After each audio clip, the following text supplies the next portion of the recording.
બાળકો શાળામાં અભ્યાસ કરવા માટે જાય છે અને બાળકોને મળે છે શું? શાળા તરફથી ટોર્ચર, પ્રેશર. શા માટે?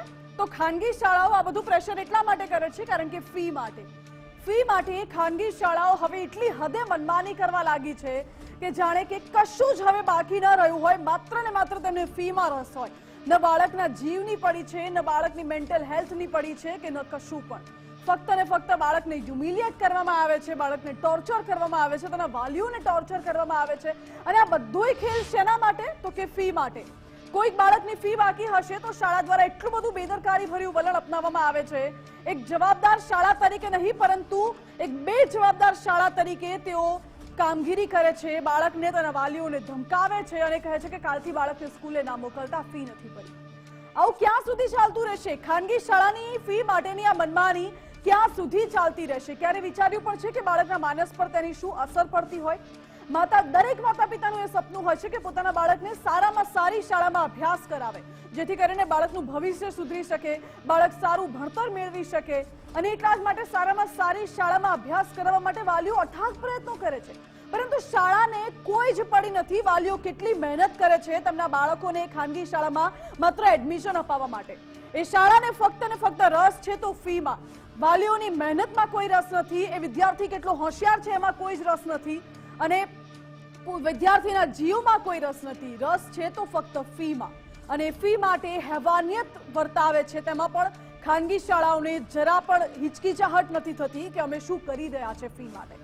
આજે એવી જે ઘટના સામે આવી છે, અને આ એક નથી અનેક ઘટનાઓ છે જેનું સરવૈયું પણ આજે દેખાડવું છે.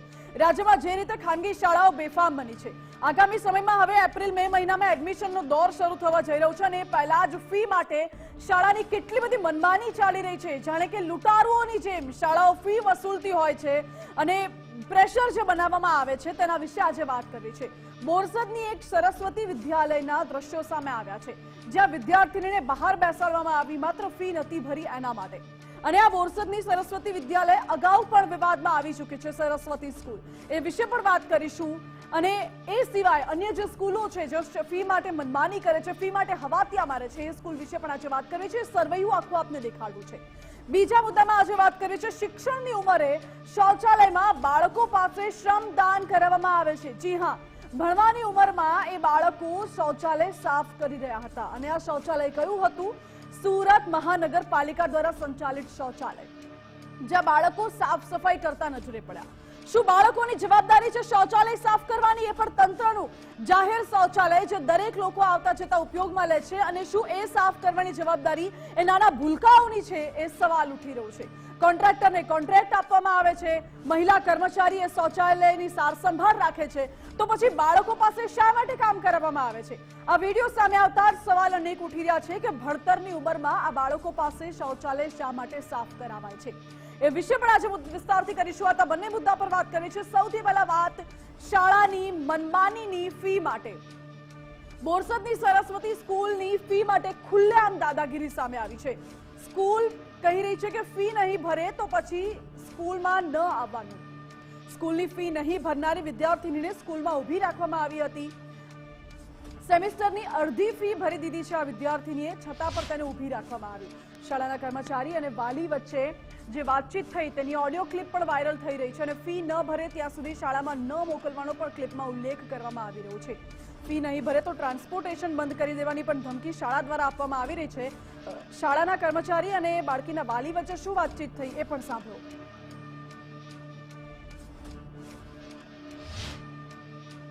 માહીની હજુ ફી બાકી છે ને? હા તો એને પે કરી દેજો. નહીં તો એને પછી ક્લાસમાં બેસવા નહીં દે. આમ તો ટ્રાન્સપોર્ટેશન ની ના પાડેલી છે. એટલે મેં તે દિવસ આવેલો ને જ્યાં મળવા પેલા ભાઈને તો મેં કીધેલું કે બીજા મહિનાના એન્ડમાં ઉપર થશે એવું કીધેલું જ મેં. હા, એટલે આગળથી તમે ગમે તે કહેશો પણ અહીંયા આગળ અમને લોકો ઇન્ફોર્મ કરે ને એટલે અમારે પછી તમને કેવું પડે એમ. અચ્છા, અને અત્યારે બહાર બેસાડો છો? અને કાલે તો એને બહાર જ બેસાડી હતી. હા, બરાબર. અને આજે તો અમારા ક્લાસમાં છે, કદાચ લાસ્ટ પિરિયડમાં બેસાડશે. એવું છે, એટલે રોજ લાસ્ટ પીરિયડમાં જ્યાં સુધી પે નહીં કરો ત્યાં સુધી નહીં બેસવાડ દે એમ. અને ટ્રાન્સપોર્ટેશન પણ આગળથી બંધ જ કરી દેશે આ તો કદાચ કાલથી. મેમ એવો તો ગવર્મેન્ટ નો રૂલ્સ નહીં કે બહાર બેહાડવાનો તો. આ સરસ્વતી સ્કૂલમાં જ આ રૂલ્સ છે. એવું નહીં, સરસ્વતી સ્કૂલમાં જ છે. એટલે તમે મારી પાસે આર્ગ્યુમેન્ટ ના કરશો. તમારે કોઈ પ્રોબ્લેમ હોય તો તમે આગળ મળી લેજો. એવું નહીં, હું તે દિવસ બી કઈ કે હું આ બીજા મહિનાની એન્ડમાં ભરી દઈશ કે તમારા છોકરીને મોકલ. મેં વચ્ચે તમે ના પાડી હતી બરાબર મોકલવાની, તો મેં નથી મોકલી. તો ફરી પેલા મળી ગયો તો કે છે કે તમે વાંધો નહીં મોકલી દો. તો તે વખત મેં 1000 રૂપિયા ટ્રાન્સફર ના મને ભરવાનું કીધું, મેં ભરી દીધા. આ સરસ્વતી સ્કૂલમાં જ આ રૂલ્સ છે. ફીસ તો પે કરવી જ એવું નહીં પડે. અમારા ટીચર ના છોકરાઓ જો કરાવે છે તો પછી બધા જોડ તો કરાવે જ ને. રૂલ્સ અમે લોકો પે કરીએ છીએ તો પછી બધા પે તો અમારે કરવાની જ છે ને બેન. પે કઈ નહીં કરવાની, પે તો કરવાની જ છે ને. આજે નહીં કાલે તો કરવાની તો છે જ અમારે. સત્ર પતી ગયું હોય ને તમે આ વસ્તુ કરો, રિઝલ્ટ ના લો એ વસ્તુ બરાબર છે, પણ સત્ર હજુ પત્યું નથી. તે પેલા હવે સત્ર પૂરું કરવામાં બાકી કેટલા મંથ છે? પણ મેં કહ્યું જ ખરું, મેં આગલા મહિને આવેલો ને જયારે. એટલે તમારે જે પ્રોબ્લેમ હોય મને તો આગળથી ઇન્ફોર્મ કરવાનું કહ્યું. એટલે હવે તમને કદાચ એને ક્લાસમાં પણ નહીં જ બેસવા દે. એટલે જો એવું હોય તો તમે કહેતા હો તો કાલથી ના, એમને કાલથી ના મોકલું. મારે ફીની સગવડ થશે પછી મોકલી છે એવું હોય તો. હા તો વાંધો નહીં, તમે આગળ મળીને વાત કરી લેજો. ઓડિયો ક્લિપ શાળાના કર્મચારી અને વાલી વચ્ચેની હતી જે હાલ વાયરલ થઈ રહી છે. શાળાના કર્મચારી સ્પષ્ટપણે કહી રહ્યા છે કે ફી નહીં ભરે ત્યાં સુધી શાળામાં બેસવા કદાચ ન પણ દેવાય, અને જ્યાં ફી ન ભરે તો ટ્રાન્સપોર્ટેશન પણ બંધ કરી દેવાની ધમકી આપી રહ્યા છે. ઓડિયો ક્લિપમાં બાળકી માટે વાલી આજીજી કરતા રહ્યા, પરંતુ સંચાલકો ધરાર ઇનકાર કરતા રહ્યા. આજ મુદ્દે અમારી સાથે અક્ષય શાહ, બાળકીના વાલી, જોડાઈ ગયા છે ફોન લાઈન ઉપર. અક્ષયભાઈ, સ્વાગત છે ગુજરાત ફર્સ્ટમાં આપનું. અક્ષયભાઈ, શાળા તરફથી આપને શું કહેવામાં આવ્યું હતું જ્યારે આપણે વાત કરી ફી માટે? શું કરી રહ્યા છે શાળા સંચાલકો? શું બાળકીને હેરાન કરે છે? પરમ દિવસ મારી પાસે ફોન આવેલો કે છે કે તમારી ફી બાકી છે, એની મુદ્દે મેં ફી બાકી છે, અમે બાકી છે તો કે ફી ભરી દેજો, નીકળ કે ટ્રાન્સપોર્ટ બંધ કરી દઈશું એવું કીધું. પછી કે છે કે ટ્રાન્સપોર્ટ બંધ જ થઈ જશે. અને એને આગલા દિવસ તો બાળકીને બહાર એમના કંઈક બહાર બેસાડી હતી, એમાં બહાર બેસાડી હતી, બીજા બધા છોકરાઓ બી બેસાડેલા હતા એવું મારી છોકરી કહેતી હતી મને. અને આજે મળવા ગયો સવારે તો મેં કીધું મેં કહું આ મહિનાની એન્ડ, અને ગયા મહિને બી આ રીતના બેસાડેલા તો લગભગ 4-5 દિવસ સ્કૂલે નથી મોકલી કે ના મોકલજો એવું કીધેલું. તો 4-5 દિવસ સ્કૂલે નથી મોકલી. આ ફેરે એવું કર્યું. અને હજુ આજે બી સ્કૂલ નથી ગઈ છોકરી. અને આજે સવારે મળવા ગયો તેમણે મને એવું કીધું કે ફી તો ભરવી જ પડશે, તમે ગમે ત્યાંથી હેરાન કરો કે છે. એવી બધી વાર્તા કરી મારી જોડે. અક્ષયભાઈ, તમારી વાત કોની સાથે થઈ? શાળાના સંચાલક સાથે વાત થઈ કે હા, શાળાના સંચાલક ઝાલા સાહેબ કરીને હતા. ઓકે, કયા પ્રકારનું વર્તન કરવામાં આવે છે વિદ્યાર્થીઓ સાથે? એ જે મેં મારી જોડે જેવું વર્તન કર્યું એમણે કે હું જે વાત કરું કે મેં કહું સાહેબ આ મહિનાની એન્ડમાં ભરી દઈશું, મેં કોઈ રિક્વેસ્ટ છે આવું છે તેવું છે, ના એટલે ના કે તમે હેરાન કરો નહીં કે છોકરાને બાળકને સ્કૂલમાં ના મોકલજો. અને ગઈકાલે તો મેડમે કીધેલું કે ભાઈ તમારે ટ્રાન્સપોર્ટ બંધ જ થઈ ગયું છે અને તમે છોકરાને મેં કહું મેડમ ના મોકલું તો કે ના મોકલજો એવું ચોખ્ખું મને કીધેલું. અચ્છા, શાળાના સંચાલકે એવું કહી દીધું છે કે હવે વિદ્યાર્થીને શાળાએ ના મોકલતા? હા, ફી મેં કહું મેડમ ફીની વ્યવસ્થા થાય પછી જ મોકલું તો કે આ કે ફીની વ્યવસ્થા થાય પછી મોકલજો એમ. શું નામ હતું સંચાલકનું? એ મેડમનું નામ વૈશાલી મેડમ હતું અને જે આજે સવારે મળવા ગયેલા ઝાલા સાહેબ હતા. અચ્છા, અને આપે આ બાબતે અગાઉ પણ રજૂઆત કરી હતી? અગાઉ પણ આ બાબતે કોઈ માથાકૂટ થઈ હતી શાળા સાથે? એ ગયા મહિને મારે થયેલી તો મને આવું કીધેલું તો બાળકીને ના મોકલજો તો લગભગ 4-5 દિવસ મેં સ્કૂલે બી નહીં મોકલી. ઓકે, પછી હું મળવા ગયો, પછી મને મોકલ્યો, હું ગયો મળવા તો 1000 રૂપિયા મારા ટ્રાન્સફર ના ભરાયા. પછી મેં તે વખત જ કીધેલું મેં આવતા મહિનાની એન્ડમાં હું પૈસા ભરી દઈશ. ઓકે, કે આવું બધું ભૂલી જવાનું એમ. ઓકે અક્ષયભાઈ, આભાર આપનો અમારી સાથે જોડાવા માટે, સમગ્ર હકીકત જણાવવા માટે. આ એ વિદ્યાર્થીનીના પિતા છે જેઓ વર્ણવી રહ્યા હતા કે શાળા તરફથી કયા પ્રકારનું વર્તન કરવામાં આવે છે, અને માત્ર વિદ્યાર્થીઓ સાથે વાલીઓ સાથે પણ બેહુદું વર્તન કરવામાં આવે છે. અગર ફી ન ભરી હોય, ફી બાકી હોય, વાલીઓ આજીજી કરતા રહે, પરંતુ શાળા દ્વારા એવું કહેવાય છે કે જ્યાં સુધી ફી નહીં ભરો ત્યાં સુધી વિદ્યાર્થીનીને શાળાએ મોકલતા નહીં. ક્યાં સુધી આવી મનમાની ચાલતી રહેશે તે સવાલ ઉઠી રહ્યો છે. ફી ન ભરે તો ટ્રાન્સપોર્ટેશન બંધ કરી દેવાની ધમકી આપી હતી. અને અહીં તો વિદ્યાર્થીનીના પિતા એવું કહી રહ્યા હતા, વાલી કહી રહ્યા હતા કે ટ્રાન્સપોર્ટેશન બંધ કરી દેવામાં આવ્યું છે. ગત મહિને પણ વાલી રજૂઆત કરવા માટે ગયા હતા કે ફેબ્રુઆરી મહિનાના અંત સુધીમાં હું ફી ભરી દઈશ, પરંતુ છતાં પણ શાળા દ્વારા વિદ્યાર્થીઓ ઉપર આ જ પ્રકારે દબાણ કરવામાં આવે છે, વાલીઓ ઉપર દબાણ કરવામાં આવે છે કે ફી ભરો. ફી નહીં ભરવામાં આવે તો ત્યાં સુધી વિદ્યાર્થીઓને શાળામાં બેસવા નહીં દેવાય, વર્ગમાં બેસવા નહીં દેવાય, અને ફી નહીં ભરે ત્યાં સુધી શાળામાં ન મોકલવાનો પણ ક્લિપમાં ઉલ્લેખ કરી રહ્યા છે. એટલે શાળા સંચાલકો તરફથી સ્પષ્ટપણે કહેવામાં આવ્યું છે કે જ્યાં સુધી ફી ન ભરો ત્યાં સુધી તમારા બાળકોને શાળામાં મોકલતા નહીં. એવી પણ ધમકી આપવામાં આવી કે ટ્રાન્સપોર્ટેશન પણ બંધ કરી દઈશું. અને અગાઉ પણ આ શાળામાં એક ઘટના નથી, અગાઉ પણ આ જ શાળામાં આ સ્કૂલ વિવાદમાં આવી ચૂકી છે, કારણ કે વિદ્યાર્થીઓને બહાર બેસાડવામાં આવ્યા હતા. એક નહીં અનેક વિદ્યાર્થીઓને ક્લાસરૂમની બહાર બેસાડવામાં આવ્યા હતા. જેટલા પણ વિદ્યાર્થીઓની ફીસ બાકી હતી એ તમામ વિદ્યાર્થીઓને ક્લાસરૂમની બહાર બેસાડવામાં આવ્યા હતા. એ દ્રશ્યો અત્યારે અમને બ્લર કરવા પડી રહ્યા છે. તમામ વિદ્યાર્થીઓ જ્યારે ક્લાસરૂમમાં બેઠા હતા એ દ્રશ્યો આપ ઉપરની સ્ક્રીનમાં જોઈ રહ્યા છો. આ 5 સપ્ટેમ્બરના દ્રશ્યો છે, જ્યારે ફી નહીં ભરનારા વિદ્યાર્થીઓને ક્લાસરૂમની બહાર બેસાડવામાં આવ્યા અને વિડીયો વાયરલ પણ થયો હતો. ત્યારબાદ પણ કોઈ જ કાર્યવાહી નહોતી થઈ. આ શાળા વિરુદ્ધ કાર્યવાહી ક્યારે થશે તે સવાલ ઉઠી રહ્યો છે. સરસ્વતી સ્કૂલ ઓફ સાયન્સ ફરી એકવાર વિવાદમાં આવી છે. સવાલો અનેક ઉઠી રહ્યા છે.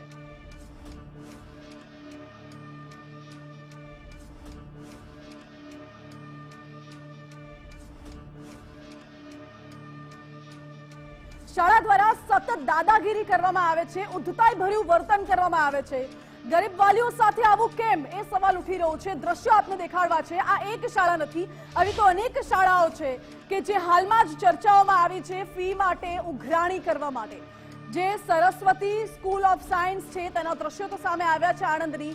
તેના બીજા દ્રશ્યો પણ આપણે દેખાડી દઈએ. બોરસદની જે સરસ્વતી સ્કૂલ છે, આજે જે ઘટના સામે આવી જેમાં વિદ્યાર્થીનીની ફી બાકી હતી એટલા માટે વિદ્યાર્થીનીને ક્લાસમાં બેસવા ન દીધી, વિદ્યાર્થીનીને ક્લાસની બહાર ઊભી રાખી, એવી ધમકી આપવામાં આવી કે હવે ક્લાસમાં મોકલતા નહીં, સ્કૂલમાં ન મોકલતા, ટ્રાન્સપોર્ટેશન બંધ કરી દેશું. અગાઉ પણ બોરસદની આ સરસ્વતી સ્કૂલ વિવાદમાં આવી ચૂકી છે, જ્યાં વિદ્યાર્થીઓને ક્લાસરૂમની બહાર બેસાડવામાં આવ્યા હતા. 10 જેટલા વિદ્યાર્થીઓ લગભગ દ્રશ્યોમાં દેખાઈ આવે છે જેમને ક્લાસરૂમની બહાર બેસાડવામાં આવ્યા નીચે જમીન પર, એટલા માટે કારણ કે તમામ વિદ્યાર્થીઓની ફીસ બાકી હતી એટલે ક્લાસમાં તેમને અભ્યાસ પણ નથી કરાવવામાં આવતો. શાળા સંચાલકોની આ પ્રકારની મનમાની ક્યાં સુધી ચાલતી રહેશે? અગાઉ પણ આવી ઘટના સામે આવી હતી તો આજ દિન સુધી શું કાર્યવાહી કરવામાં આવી તંત્ર દ્વારા એ સવાલ ઉઠી રહ્યો છે. ડીઓ દ્વારા શું કાર્યવાહી કરવામાં આવી? લાગે છે કે કોઈ જ કાર્યવાહી કરવામાં નહીં આવી હોય, હાથ ખંખેરી લીધા હશે. એટલા જ માટે શાળા સંચાલકો આવા બેફામ બને છે અને અવારનવાર આવી ઘટનાઓને અંજામ આપતા પણ ખચકાતા નથી. અમદાવાદથી પણ થોડા સમય પહેલા એવા સમાચાર સામે આવ્યા હતા જે એપોલો ઇન્ટરનેશનલ સ્કૂલ વિવાદમાં આવી હતી. એપોલો ઇન્ટરનેશનલ સ્કૂલની મનમાની જોવા મળી હતી. હજુ 2 દિવસ પહેલાના દ્રશ્યો છે એપોલો ઇન્ટરનેશનલ સ્કૂલના, જ્યાં વિદ્યાર્થીને બસમાં ચડવા નહોતો દેવાયો. અને શેના માટે? કારણ કે બાળકની બસની ફીસ બાકી હતી. ધોરણ 4માં વિદ્યાર્થી અભ્યાસ કરતો હતો અને 10,000 સ્કૂલ બસની ફી બાકી હોવાથી બાળકને અટકાવ્યો હતો. વાલીએ આ બાબતે વિડીયો બનાવીને વાયરલ કર્યો હતો. ત્યારબાદ શાળાએ માફી માંગી હતી અને ફરી આવું નહીં થાય તેવું કહ્યું હતું. પરંતુ વિદ્યાર્થીઓ પર શા માટે આ પ્રકારનું વર્તન કરવામાં આવે છે? વિદ્યાર્થીઓ સાથે બાળકોનો શું વાંકામાં? અગાઉ સુરતની ગોડાદરાની આદર્શ પબ્લિક સ્કૂલ પણ વિવાદમાં આવી હતી, જ્યાં શાળા સંચાલકોની ફી માટેની હેવાનિયતે એક વિદ્યાર્થીનીનો જીવ લઈ લીધો હતો. એ વિદ્યાર્થીનીની ફીસ બાકી હતી એટલા માટે એને ક્લાસરૂમમાં બેસવા નથી દેવામાં આવી, એક્ઝામ નથી આપવા દેવામાં આવી, એને સતત સવારના સમયમાં એક્ઝામના ટાઈમમાં લેબોરેટરીમાં બેસાડી રાખવામાં આવી કલાકો સુધી. અને વિદ્યાર્થીની મેન્ટલી એટલી બધી ડિસ્ટર્બ થઈ ગઈ કે તેને આપઘાત કરવા જેવું ગંભીર પગલું ભરી લીધું છે. શાળા દ્વારા ક્યાં સુધી આ પ્રકારની મનમાની ફી માટે ચલાવવામાં આવશે કે તેમને વિદ્યાર્થીઓના બાળકોના જીવની પણ નથી પડી? આ જ મુદ્દે સવાલ ઉઠી રહ્યા છે. મારી સાથે ન્યૂઝરૂમથી અત્યારે અમારા આસિસ્ટન્ટ એડિટર ઉમંગ રાવલ જોડાઈ ગયા છે. ઉમંગ, શાળા દ્વારા વારંવાર આવી ઘટનાઓ એક બાદ એક સામે આવે છે રાજ્યભરમાંથી કે ફી માટે દાદાગીરી કરે, મનમાની કરે અને વિદ્યાર્થીઓ સાથે, બાળકો સાથે ઓરમાયું વર્તન કરવામાં આવે છે. શું કામ કોઈ નક્કર કાર્યવાહી શિક્ષણ વિભાગ દ્વારા નથી કરવામાં આવતી? મંત્રીઓની જ ઈચ્છા નથી, મંત્રીઓની જ ઈચ્છા નથી. કારણ કે ક્યાંક ને ક્યાંક જે અધિકારીઓ છે, અધિકારીઓ આ ખાનગી સ્કૂલો છે, એફઆરસીનો નિયમ છે, તેમ છતાં પણ આપણે દર વર્ષે સાંભળીએ છીએ કે નિયમ કરતાં વધારે પૈસા લીધા, ફી વધારી દીધી, આમ કરી દીધી. એટલે અધિકારીઓને ટેબલ નીચેનો વ્યવહાર છે ખૂબ સારો મળે છે. એમાં ડીઈઓ આવી જાય, એમાં ટીડીઓ આવી જાય, જે શાસન અધિકારી છે તેમનો પણ સમાવેશ થઈ જાય. આ જ કારણોસર નિયમો એવા છે કે કોઈ પણ પ્રાઇવેટ સ્કૂલ, કોઈ પણ જે વિદ્યાર્થી હોય કે વિદ્યાર્થીની હોય એને ફી માટે ફોર્સ ન કરી શકે. કોઈ એવા ચોક્કસ કારણ હોય તો વાત અલગ છે, પરંતુ તમે 1 મહિનાની કે 2 મહિનાની ફી ન ભરી હોય અને તમે એમ બહાર બેસાડી ન શકો, એનું ટ્રાન્સપોર્ટેશન કેન્સલ ન કરી શકો, 1 થી 2 વખતથી વધારે તેને કહી ન શકો, પરંતુ શર્મની હદ મૂકી દીધેલી આ પ્રાઇવેટ સ્કૂલોએ જે હાટડીઓ ખોલી છે, કમાવાનો ધંધો જે ચાલુ કર્યો છે, શિક્ષણ ધામ કે જ્યાં ગુરુ ભણાવતા હોય ને શિષ્ય ભણે અને સાથે જ એના થકી દેશનો વિકાસ થાય, રાજ્યનો વિકાસ થાય, શહેરનો વિકાસ થાય, ગામડાનો વિકાસ થાય, આ બધું હવે તથ્યો વગરની વાતો થઈ ગઈ છે. કોઈને વિદ્યાર્થીઓને ભણાવવામાં નહીં, પરંતુ આ શાળાઓને, મસમોટી શાળાઓને એમના તિજોરી ભરવામાં જ માત્ર રસ છે. કેપેસિટી કરતાં વધારે વિદ્યાર્થીઓની સંખ્યાબળ લઈ લેવું, એક બાજુથી સરકાર પાસેથી ગ્રાન્ટ લેવી, ગ્રાન્ટ હોવા છતાં પણ વિદ્યાર્થીઓને પૂરતા શિક્ષકો ન આપવા, પૂરતો સ્ટાફ ન રાખવો, સાથે જ શ્રમજીવીઓનું કામ છે એ પણ બાળકો પાસે ક્યાંક થતું હોય તેવા પણ દ્રશ્યો છે, આપણે જોયા છે. સુરતની અંદર જ હમણાં થોડા સમય પહેલા જે દીકરીને માનસિક રીતે એટલી કંટાળી ગઈ, આ લોકો એટલી હેરાન કરી અને કે દીકરીને આપઘાત કરી લેવો પડ્યો. તેમ છતાં શિક્ષણ વિભાગે શું કર્યું? કશું જ ના થયું. તપાસ કરીશું. પાછો એક કિસ્સો આપણી પાસે બોરસદ નો આવે કે દીકરીને એવું ચોખ્ખું ફોન ઓડિયો ક્લિપ વાયરલ થઈ ગઈ કે તમારી છોકરીને ના મોકલતા ફી ભરશો તો જ બેસાડીશો, હોય તો એને કદાચ ક્લાસની બહાર જ બેસાડશે, એનું ટ્રાન્સપોર્ટેશન કેન્સલ કરી દેશે. એટલે શિક્ષણ વિભાગ ઉપર, શિક્ષણ મંત્રી ઉપર સીધા પ્રશ્નો ઉભા થઈ રહ્યા છે કે સાહેબ, એક દીકરીએ તો આત્મહત્યા કરી લીધી, શું તમે ઈચ્છો છો કે કોઈ બીજા વિદ્યાર્થી કે વિદ્યાર્થીની સાથે પણ, એના પરિવાર સાથે પણ આ જ પ્રકારની હરકત થાય અથવા તો ઘટના બને? એ પછી તમે જાગશો? કારણ કે આપણે કેવું છે, રાજ્ય સરકાર હોય કે અધિકારીઓ હોય કે કોઈ પણ વિભાગ હોય ને, વિભાગ ત્યારે જાગે છે કે 2-5 કિસ્સાઓ કંઈક બની જાય ને પછી SIT બનાવશે, પછી ઢેકણું કરશે, પછી પૂછડું કરશે.